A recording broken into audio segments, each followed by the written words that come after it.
சில நேரங்களில் நாம் தேவனை சரியா புரிந்து கொள்ள முடியாததுக்கு காரணம் நம்முடைய மனுஷீக அறிவை கொண்டு, நம்முடைய அனுபவத்தை கொண்டு, நம்முடைய பலனை கொண்டு, நம்முடைய உணர்வுகளை கொண்டு நாம் பார்க்கிற காரியங்கள், நாம் கற்றுக்கொண்ட காரியங்கள், நாம் நமக்கு எட்டுகிற காரியங்களை வைத்துக் கொண்டு எட்ட முடியாத உயரங்களில் இருக்கிற தேவனை அறிய நாம் பிரயாசம் எடுக்கிறோம்.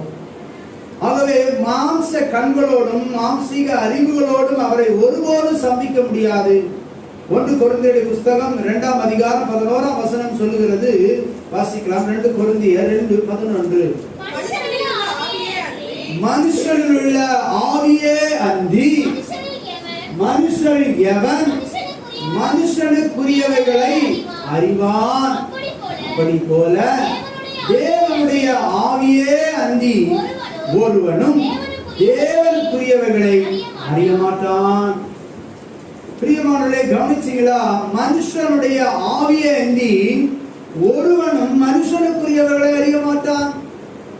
மனிதர்கள் பேசிக் கொள்ளுகிற அவருடைய யோசனைகளை இன்னொரு மனிதன் தான் புரிந்து கொள்ள முடியும். மற்றவைகள் எதுவும் மனுஷனை முற்றிலுமா அறிந்து கொள்ளவே முடியாது. மனிதர்களாகிய நாம் தான் நம்முடைய உணர்வுகளை, எண்ணங்களை வெளிப்படுத்துகிற போது அதை மற்றவர்கள் புரிந்து கொள்ள முடியும். மனுஷனுடைய ஆவியை அன்றி மனுஷனுக்குரியவர்களை இன்னொரு மனுஷன் தான் அறிய முடியும். அப்படி போல தேவனுடைய ஆவியே அன்றி ஒருவனும் தேவனுக்குரியவர்களை அறிய மாட்டான்.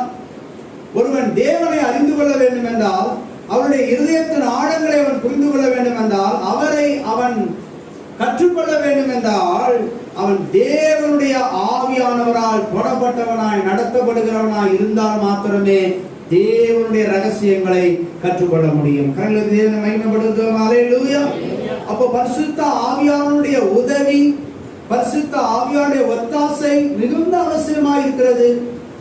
பழைய ஏற்பாட்டு நாட்களிலே தீர்க்கதரிசிகளின் மேலே, ராஜாக்களின் மேலே, ஆசாரியர்களின் மேலே, நியாயாதிபதிகளின் மேலே, இப்படி அநேக பரிசுத்தவான்களிடத்திலே ஆவியானவருடைய அசைவாடுதல் அவர்களுக்கு ரகசியங்களை கற்றுக் கொடுத்தது.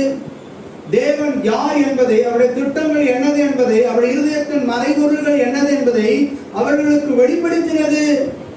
எல்லா மக்களுக்கும் இல்ல, அவர்களுக்கு கீழே அநேக ஜனங்கள் இருந்தார்கள், எல்லாருக்கும் இல்ல. அவர்கள் என்ன சொன்னார்களோ அதை கேட்டுதான் அவர்கள் நடக்க வேண்டி இருந்தது. ஆனால் இன்றைய காலம் அப்படி இல்லை. மாம்சமான யாவர் மேலும் என் ஆவியை ஊற்றுவேன் என்று சொல்லியிருக்கிற வாக்குகளின்படி அவருடைய உயிர்த்தெழுதலுக்கு பிறகு எல்லா மனுஷருக்குள்ளும் ஆவியானவர் அசைவாடுகிறார். எல்லாருக்கும்